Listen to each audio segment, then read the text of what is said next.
Hola à tous, merci de me rejoindre. Je tenais d'abord à vous dire que ma dernière vidéo, le top 7 des applications à avoir en 2022, a fait 2207 vues. D'ailleurs, si vous ne l'avez pas encore vu, allez dans le petit. Merci à tous de l'avoir regardé, pour ceux qui l'ont regardé.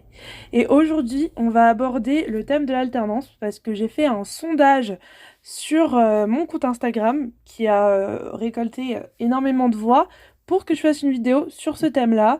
Donc, pour que vous vous ennuyiez pas, on va faire une première partie un peu story time. Ça y est, je me lance dans l'anglais. Pas du tout. Sur un peu mon expérience qui m'a amené à être en alternance.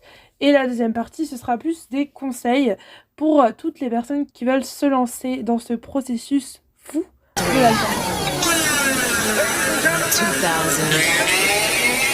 2011. Let's move. À cette époque-là, je voulais aller soit en com, soit en sciences politiques ou en théâtre parce que je venais de sortir de mon spectacle.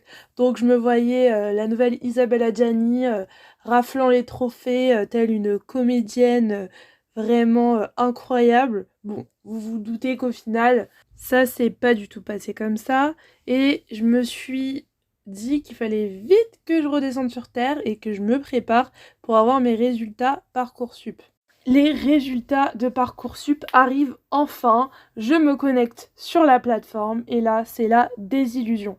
Tous mes vœux sont soit en attente, soit refusés.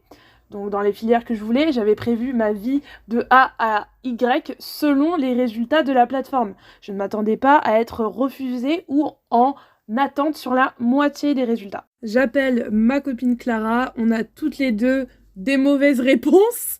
Donc on commence à pleurer, on se dit on va finir à McDo, notre vie est finie, on va être en colocation. Les semaines passent et j'ai enfin un retour de Parcoursup qui me dit que j'ai été acceptée dans un vœu qui est une université de droit. Donc je me suis dit je vais pas tergiverser, je vais accepter. À partir de ce moment-là, je me mets en mode étudiante de droit. Donc je regarde plein de vidéos, j'achète le code civil, je mets mes affaires en ordre et vraiment je suis à fond pour la rentrée. Donc j'ai, je pense, le discours que tous les élèves de première année de droit ont. Regardez votre voisin à votre gauche, regardez votre voisin à votre droite. Il n'en restera plus qu'un. Ça y est, vous êtes dans les Hunger Games du droit. Donc vous laissez pas marcher sur les pieds. Quand Winter is coming, c'est que c'est les partiels, donc c'est la merde pour vous. Donc concentrez-vous. Vous allez pleurer, mais des larmes de sang. Donc soyez prêts.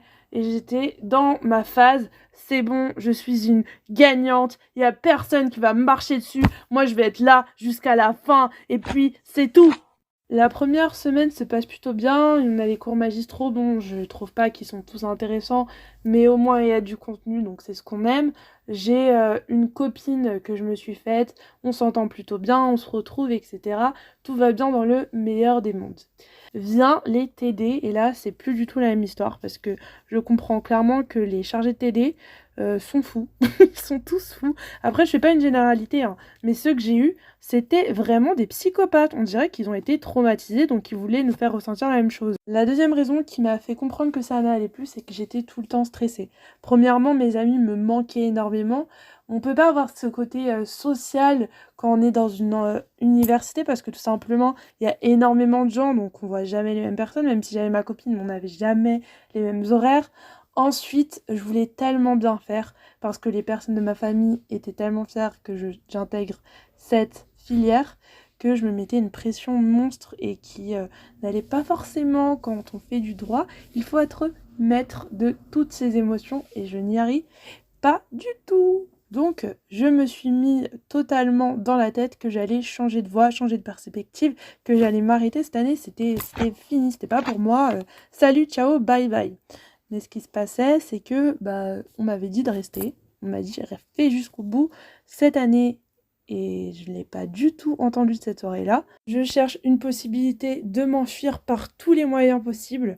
Et ce qui se passe, c'est qu'un jour, je suis en train de travailler, enfin, j'essaye tant bien que mal, je reçois le coup de fil d'une école en communication. La personne au téléphone me fait le baratin des écoles privées habituelles, et dans ma tête, c'est mort.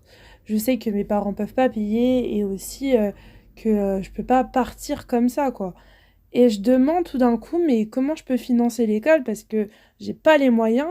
Et ils me disent, mais on fait de l'alternance. Du coup, je passe la personne à mes parents et elle leur explique un peu le processus et ils m'inscrivent pour passer le concours. Je dois dire qu'avant, pour moi, l'alternance avait un peu une image négative parce que je pensais que c'était les personnes qui étaient en BTS ou en bac pro qui faisaient le choix en fait de filière et que c'était pas pour moi. Après ce coup de fil, franchement, je pensais qu'à ça. J'arrivais pas à me concentrer sur le droit et on était le lundi quand on a eu le coup de fil et le mercredi soir, le mardi soir plutôt, je me posais plein de questions et le mercredi matin, j'ai pris la décision d'écrire une lettre à mes parents pour dire que j'arrêtais le droit. Donc c'est suivi des semaines de errance parce que j'avais pas encore passé mon concours pour intégrer l'école et aussi parce que je me retrouvais sans rien. Donc j'attends 2 semaines, 2 très longues semaines avant le concours, je le fais, je suis acceptée dans mon école. Je l'apprends 3 semaines après, je crois. Vous imaginez bien que là, c'est la fête dans ma tête. Je me dis, j'ai pas abandonné le droit pour rien.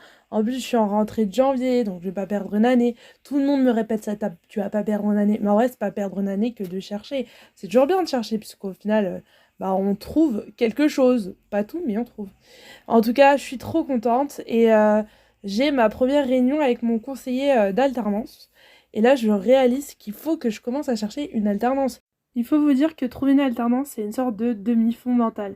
Parce que premièrement, si vous n'avez pas la chance d'être pistonné, le processus pour chercher va être extrêmement long.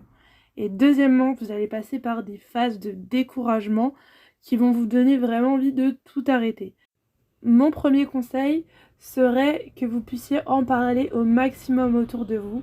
Dès que vous voyez de la famille, des amis d'amis, c'est hyper important que vous en parliez parce qu'ils vont penser à vous et vous envoyer des offres. Moi, c'est ce qui m'est arrivé. Il y a énormément d'amis de ma mère qui m'ont aidé à trouver des annonces, etc. Donc vraiment, c'est très très important. Mon deuxième conseil, ce serait de vous démarquer. C'est vraiment quelque chose qui va vous permettre d'être au-dessus des autres candidats parce que un beau CV, faire un portfolio de ce que vous avez réalisé pour ceux qui sont en com, en architecture ou que sais-je, ça apporte une plus-value à votre dossier et ça intéresse forcément le recruteur parce qu'il se dit, lui, ça se voit vraiment qu'il en veut. Pour ça, LinkedIn, c'est vraiment votre meilleur atout.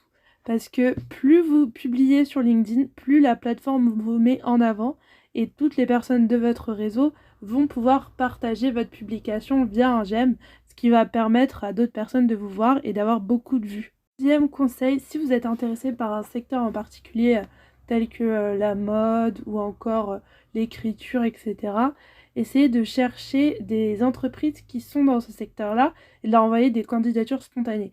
Moi, par exemple, j'aimais beaucoup la politique à cette époque et j'ai envoyé dans des cabinets de lobbying et on m'a reçu. Quatrième conseil, si vous habitez en ville ou à proximité d'une grosse ville, ne négligez pas le service public. Que ça soit dans les mairies, dans les associations ou dans les MJC, on cherche toujours du monde, donc tentez votre chance. La vidéo touche à sa fin. J'espère que la dernière partie vous a pas trop ennuyé. J'essaye d'être synthétique, vraiment. Et j'espère aussi que ce nouveau concept vous a plu parce que d'habitude c'est plus des top 7 qui est le principe même de cette chaîne.